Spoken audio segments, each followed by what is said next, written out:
Приветствую, друзья! По традиции выкладываю выступление адвокатов по делу Долиной. В этот раз с заседания Московского городского суда по иску Полины Лурье о выселении из квартиры засидевшейся там певички. Хочу отметить, что адвокат Долиной снова отличилась. И отличилась опять непрофессионализмом.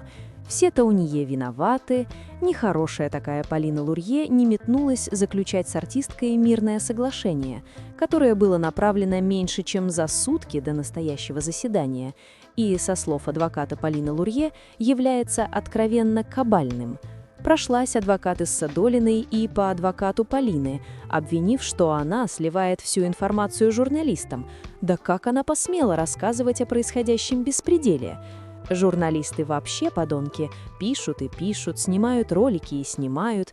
Как они посмели, негодяи, выполнять свою работу? Запись заседания достаточно хорошая, и в полной мере можно и насладиться мимикой адвоката Иссы Долиной.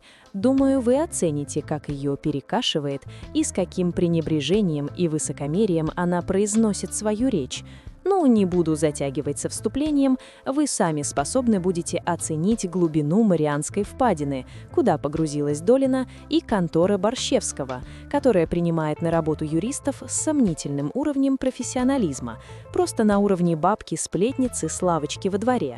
После такого провала ей прямой путь в поломойки. Ставьте лайки и делитесь комментариями. Приятного просмотра! Да, поддерживаем в полном объеме. Доводы, изложенные в исковом заявлении, поддерживаете? Поддерживаем. Что-то дополнить желаете? Да, желаем дополнить по поводу фактических обстоятельств, что Лурье состояла в браке с Лурье с 2015 года. В данном браке было рождено брак был расторгнут, в связи с чем у моей доверительницы возникла необходимость приобрести жилье для проживания ее и двух малолетних детей. Доказательства этого всего в деле были представлены и находятся. Спор о месте проживания детей нет. Дети остались проживать с моей доверительницей Лурье Полиной Александровной. Квартиру данную она, соответственно, приобретала исключительно для личного использования, как я уже сказала, для приобретения иного объекта недвижимости, кроме как квартира спорная, а также 1/5 доли в праве общей, которая расположена по адресу Москва, шоссе Энтузиастов, дом 76, у моей доверительницы нет. В данной квартире она проживать не может, поскольку это лишь 1/5 доли. В квартире проживают ее родители, сестра, брат и ребенок брата. Соответственно, она сейчас вынуждена проживать в квартире мужа, он является собственником вот данного объекта недвижимости. В то же время в материалах дела имеется доказательство того, что у ответчика Долиной в собственности имеются иные жилые помещения. В материалах дела, том 4, лист дела 5860, находится выписка из ЭГР на правах отдельного лица на имеющиеся и имевшиеся у него объекты. Следует, что в собственности ответчика находится квартира, расположенная по адресу Москва, Танковый проезд, дом 1, квартира 7, площадью 51 квадратный метр. Два земельных участка, на которых расположены два дома. Жилой дом площадью 656 квадратных метров и иной дом тоже достаточно большой площади, 363 квадратных метров. Также у Долиной Ангелины, это дочь собственника квартиры, которая зарегистрирована в спорном объекте недвижимости, также имеется квартира в Москве.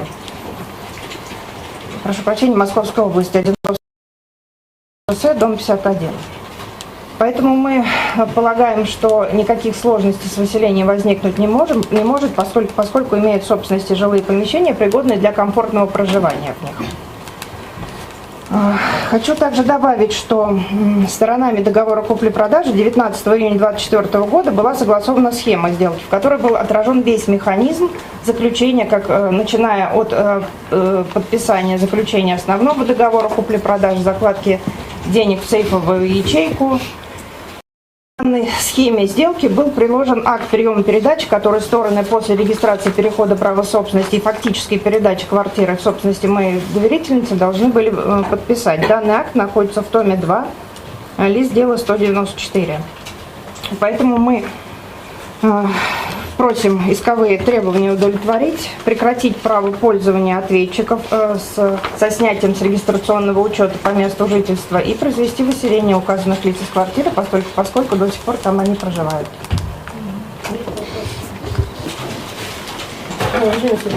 Вы с списком не согласны? С учетом состоявшегося определения Верховного суда Российской Федерации, которое мы в настоящий момент обжаловать не планируем, мы относительно удовлетворения исковых требований, рассматриваемых в этом процессе, не возражаем. Лариса Александровна и другие ответчики готовы, планируют выселиться из квартиры до конца январских праздников, до 10 января. И это на самом деле даже скорее, чем у нас предусмотрено законом, поскольку по закону у нас 5 рабочих дней на добровольное исполнение, а до начала январских всего 3 рабочих дня.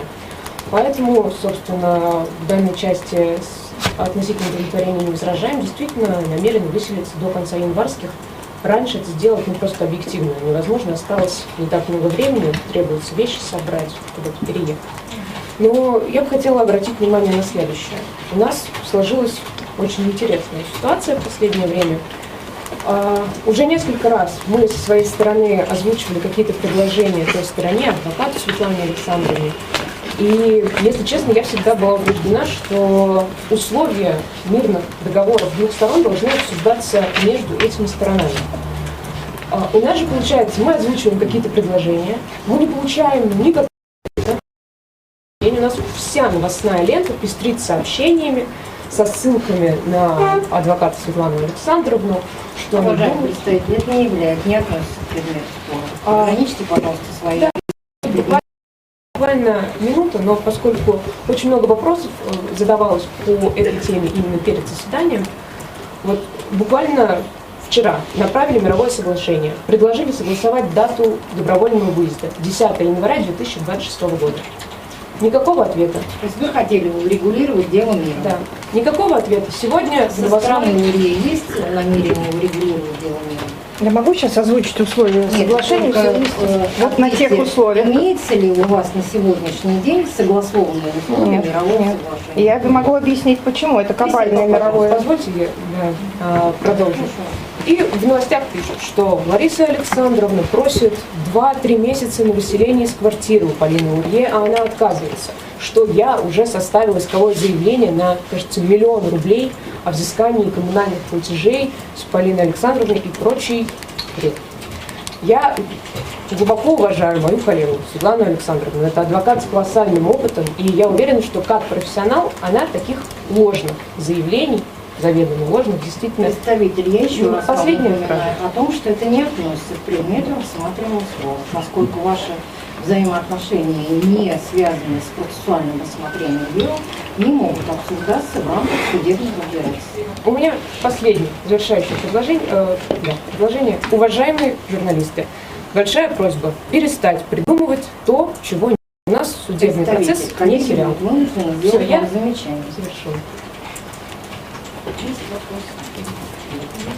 Скажите, пожалуйста, ваши доверители проживают в спорной квартире? Лариса Александровна проживает в спорной квартире. Вещи других? Вещи других доверителей также присутствуют. В этой квартире? Да, в этой квартире. У прокурора нет вопросов? Присаживайтесь, пожалуйста. Дополнение к выступлениям имеется?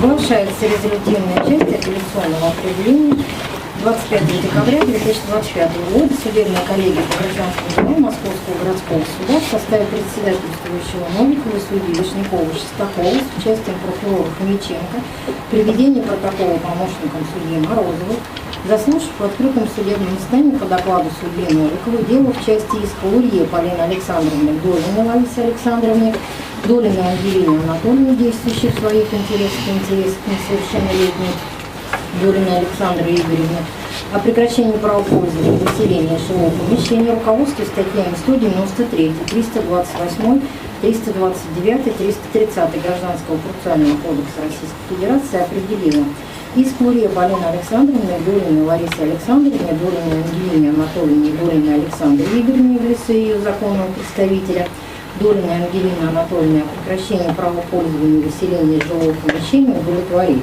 Прекратить право пользования Долиной Ларисы Александровны, Долиной Ангелины Анатольевны, Долиной Александры Игоревны жилым помещением, расположенным по адресу город Москва, Хамовники, переулок Сенинский, дом 3, квартира 7.